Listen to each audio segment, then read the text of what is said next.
High above the city of Burgdorf in the Swiss canton of Bern stands a castle that looks like it's pulled straight from a fairy tale.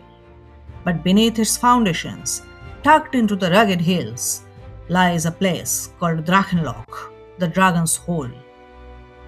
Today, Burgdorf is peaceful, famous for its red roofs and stone walls. But according to local legend, before the first stone of this castle was ever laid, this land belonged to something much darker, a monster that turned a lush forest into a graveyard.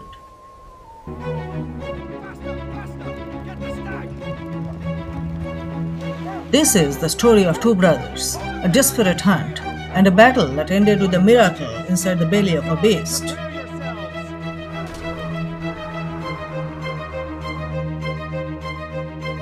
We go back to the year 712. Long before Switzerland was the nation we know today, this area was a wild, untamed frontier. The land was ruled by the Dukes of Lenzburg. Some chronicles call them Syntram and Beltram. Others know them as Guntram and Waltram. But whatever their names, they were men of high status and indomitable courage. They had heard rumors of a deserted forest on the hills near the river Emme. Curiosity, or perhaps the thrill of the hunt, drew them there. But when they arrived, they found something unsettling. Usually, these woods should have been teeming with deer, boar, and birds. Instead, there was silence.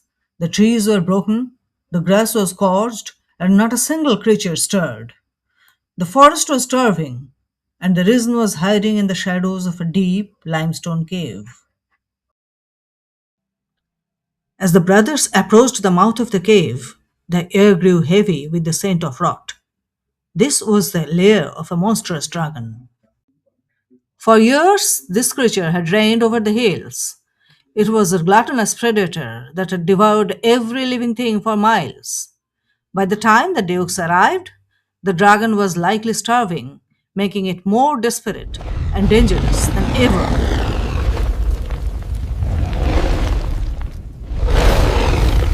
It happened in a flash. The dragon didn't roar, it struck. Before the younger brother, Beltram, could even draw his sword, the beast lunged. With a terrifying speed, it unhinged its jaws and swallowed Beltram whole. Imagine the horror Syntram felt. In seconds, his brother was gone, vanished into the darkness of the monster's throat. Most men would have fled, but Syntram was fueled by indomitable courage. He charged. The fight lasted for hours. The dragon was massive, its scales like armor, its strength fueled by hunger. But Syntram fought for his brother's soul. Finally, with one desperate, powerful strike, he brought the wild creature down. The dragon was dead, but the victory felt hollow. Syntram knelt by the fallen giant, mourning his lost brother. But then, he saw a movement. What is that? I hear something. There's something in there. A bulge in the dragon's massive stomach shifted. Syntram didn't hesitate. He took his blade and split the beast open. Against all odds, Beltram was still alive. He emerged from the dragon's belly, shaken but breathing. This victory changed the landscape of Switzerland forever. To immortalize their survival and their triumph over evil, the brothers decided that this hill should no longer be a place of death. They began construction on a fortress, what would eventually become the magnificent Burgdorf Castle. But more importantly, they built a chapel on the exact spot where the dragon died. They dedicated it to Holy Margaretha, a saint often depicted in Christian art as emerging from the belly of a dragon. Inside, they inscribed the entire story on the walls, ensuring that no one would ever forget the brothers who tamed the desolation. Interestingly, a nearly identical version of the story exists in Austria, showing how these dragon slaying tales traveled across the Alps, morphing and adapting to the local landscape. Today, the Drachenloch still exists. While we might look at it now and see only rock and shadow, the people of the 8th century saw a battlefield of the supernatural. Whether the dragon was a real prehistoric creature, a metaphor for a dangerous bandit, or a purely spiritual legend, the castle of Burgdorf stands as a monument to the courage of two brothers who defeated a monster. When it comes to similar stories across Europe, we may also refer to the Further Drachenstich, slaying of the dragon, performed in Furttimwald. This is Germany's oldest folkplay, started as early as in the 15th century.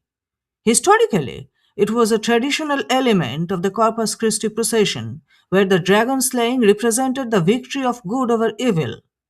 Today, it has evolved into a large scale open air spectacle featuring a massive high tech robotic dragon.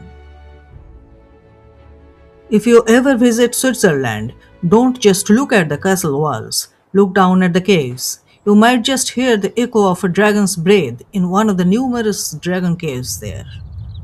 Thanks for watching. If you enjoyed this Swiss legend, hit the like button, subscribe, and press the bell icon for more folklore from around the world. Until next time.